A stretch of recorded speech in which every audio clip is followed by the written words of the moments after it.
بسم اللہ الرحمن الرحیم۔ السلام علیکم ورحمۃ اللہ وبرکاتہ۔ میرے پیارے بھائیوں اور بہنوں، آج ہم ایک ایسی عظیم شخصیت کی داستان بیان کریں گے جنہوں نے اپنی زندگی میں اسلام کو قبول کر کے نہ صرف اپنی تقدیر کو بدلا بلکہ پورے اسلام کی تاریخ میں ایک نیا باب رقم کیا۔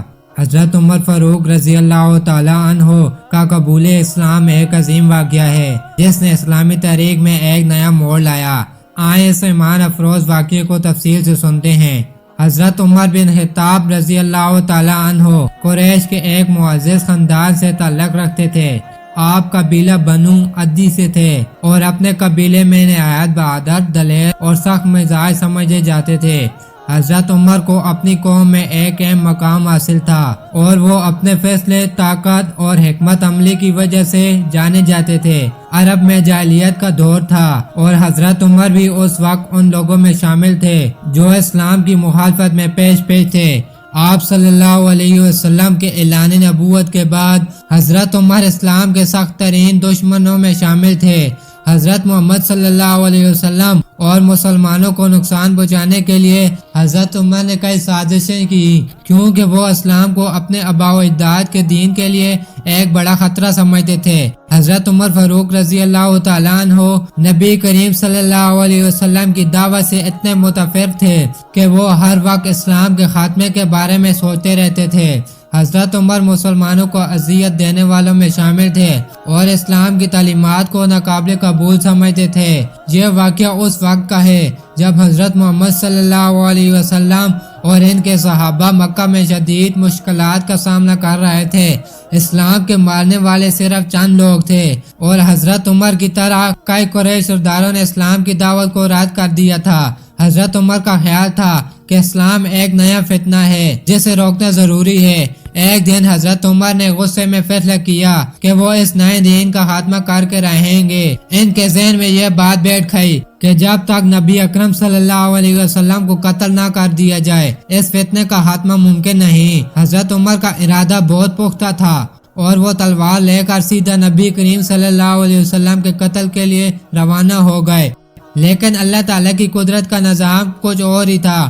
حضرت عمر کے راستے میں ان کے ایک قریش دوست نعیم بن عبداللہ سے ملاقات ہوئی۔ جب حضرت عمر نے ان سے اپنا ارادہ ظاہر کیا کہ وہ نبی اکرم صلی اللہ علیہ وسلم کو قتل کرنے جا رہے ہیں تو نعیم نے انہیں بتایا کہ پہلے اپنے گھر کی خبر لو، تمہاری بہن اور بہنوئی مسلمان ہو چکے ہیں۔ یہ خبر حضرت عمر کے لیے بجلی بن کر گری۔ انہیں یقین نہ آیا کہ ان کے اپنے خاندان کے لوگ اسلام قبول کر چکے ہیں۔ فوراً غصے میں اپنے بہنوئی کے گھر پہنچے جہاں حضرت عمر کی بہن حضرت فاطمہ اور ان کے شوہر حضرت سعید بن زید رضی اللہ تعالی عنہ قرآن کی تلاوت کر رہے تھے۔ حضرت عمر کے پہنچتے ہی گھر میں خاموشی چھا گئی۔ انہوں نے سخت غصے میں پوچھا کہ تم لوگ اسلام قبول کر چکے ہو؟ اس کے بعد حضرت عمر نے اپنے بہنوئی کو مارنا شروع کر دیا، لیکن حضرت عمر کی بہن نے جب دیکھا کہ ان کے شوہر کو تکلیف دی جا رہی ہے تو انہوں نے حضرت عمر کو سختی سے کہا، ہم مسلمان ہیں، جو تمہیں کرنا ہے کر لو، لیکن ہم اسلام کو نہیں چھوڑیں گے۔ یہ الفاظ حضرت عمر کے دل پر گہرے اثرات چھوڑ گئے۔ اسی دوران حضرت عمر نے قرآن کے کچھ اوراق دیکھے اور ان سے کہا کہ وہ انہیں پڑھنا چاہتے ہیں۔ حضرت فاطمہ نے کہا کہ وہ قرآن کو ہاتھ نہیں لگا سکتے جب تک کہ وہ پاک نہ ہو۔ حضرت عمر نے فوراً غسل کیا اور پھر قرآن کے وہ اوراق اٹھائے۔ یہ سورۃ طٰہٰ کی آیات تھیں جنہیں حضرت عمر نے پڑھنا شروع کیا۔ ترجمہ: طٰہٰ، ہم نے یہ قرآن تجھ پر اس لیے نہیں اتارا کہ تو مشقت میں پڑ جائے بلکہ اس کی نصیحت کے لیے جو اللہ سے ڈرتا ہے۔ اس کا اتارنا اس کی طرف سے ہے جس نے زمین کو اور بلند آسمانوں کو پیدا کیا ہے، جو رحمان ہے، عرش پر قائم ہے۔ حضرت عمر رضی اللہ تعالیٰ عنہ پر ان آیات کا ایسا اثر ہوا کہ ان کا دل بدل گیا، ان کی روح لرز اٹھی اور وہ رو پڑے۔ وہ فوراً بولے، یہ کلام کسی انسان کا نہیں ہو سکتا، یہ یقیناً اللہ کا کلام ہے۔ اس لمحے حضرت عمر کو یقین ہو گیا کہ وہ اسلام کے دشمن نہیں بن سکتے بلکہ انہیں نبی اکرم صلی اللہ علیہ وسلم کے ساتھ مل کر اس عظیم مشن کا حصہ بننا چاہیے۔ حضرت عمر فوراً نبی اکرم صلی اللہ علیہ وسلم کے گھر کی طرف روانہ ہوئے۔ جب آپ صلی اللہ علیہ وسلم کے صحابہ نے حضرت عمر کو تلوار کے ساتھ آتے دیکھا تو وہ پریشان ہو گئے اور دروازہ بند کر دیا، لیکن نبی اکرم صلی اللہ علیہ وسلم نے فرمایا دروازہ کھول دو، اگر اللہ نے اسے ہدایت دی تو وہ آج ہی ہدایت پا جائے گا۔ حضرت عمر جب اندر داخل ہوئے تو انہوں نے نبی اکرم صلی اللہ علیہ وسلم کے سامنے اسلام قبول کرنے کی خواہش ظاہر کی۔ نبی اکرم صلی اللہ علیہ وسلم نے اللہ کا شکر ادا کیا اور حضرت عمر کو سینے سے لگا لیا۔ اسی دن حضرت عمر نے کلمہ پڑھا اور اسلام قبول کیا۔ حضرت عمر کا اسلام قبول کرنا مسلمانوں کے لیے ایک بڑی خوشخبری تھی۔ وہ شخص جو اسلام کے خلاف تلوار اٹھا کر نکلا تھا آج اسلام کا محافظ بن چکا تھا۔ حضرت عمر کے اسلام قبول کرنے کے بعد مسلمانوں کو نئی تقویت ملی اور انہیں مکہ میں کھل کر عبادت کرنے کا موقع ملا۔ حضرت عمر کے اسلام لانے کے بعد حضرت محمد صلی اللہ علیہ وسلم نے فرمایا آج اسلام کو وہ عزت ملی ہے جو اس سے پہلے کبھی نہیں ملی تھی۔ حضرت عمر کی بہادری، حکمت اور انصاف کی بدولت اسلام کا پیغام مکہ اور بعد میں مدینہ میں مزید پھیلنے لگا۔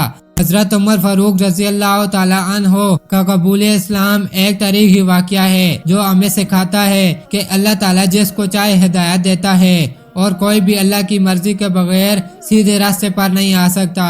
حضرت عمر نے اپنی پوری زندگی اسلام کے لیے وقف کر دی اور آپ کو خلیفہ دوم کے طور پر جانا جاتا ہے، جنہوں نے اسلامی حکومت کو مضبوط بنیادوں پر کھڑا کیا۔ آج کے دور میں ہمیں بھی حضرت عمر کی طرح اللہ کے دین کی طرف واپس آنے کی ضرورت ہے۔ ایمان کی وہ طاقت جو حضرت عمر کو اسلام کے خلاف لے آئی تھی، جب اللہ کی ہدایت ملی تو وہی طاقت اسلام کی حمایت میں بدل گئی۔ ہمیں بھی اپنی زندگی میں غور و فکر کرنا چاہیے اور اللہ کے قریب آنا چاہیے۔ یہ تھا حضرت عمر رضی اللہ تعالی عنہ کا اسلام قبول کرنے کا واقعہ، جسے ہم سب کے لیے ایک سبق کے طور پر لینا چاہیے۔ آپ کو یہ ویڈیو کیسی لگی ہمیں نیچے کمنٹس میں ضرور بتائیں۔ اس کے علاوہ اگر آپ کو ہمارے چینل اسلام وتھ فیصل کا مواد پسند آ رہا ہے تو براہ کرم سبسکرائب کریں، لائک کریں اور اپنی رائے کا اظہار کریں۔ کیا آپ کو حضرت عمر فاروق رضی اللہ تعالی عنہ کا کوئی اور واقعہ معلوم ہے جو آپ کے دل پر گہرا اثر چھوڑ گیا ہو؟ نیچے شیئر کریں۔ ملتے ہیں اگلی ویڈیو میں۔ السلام علیکم ورحمۃ اللہ وبرکاتہ۔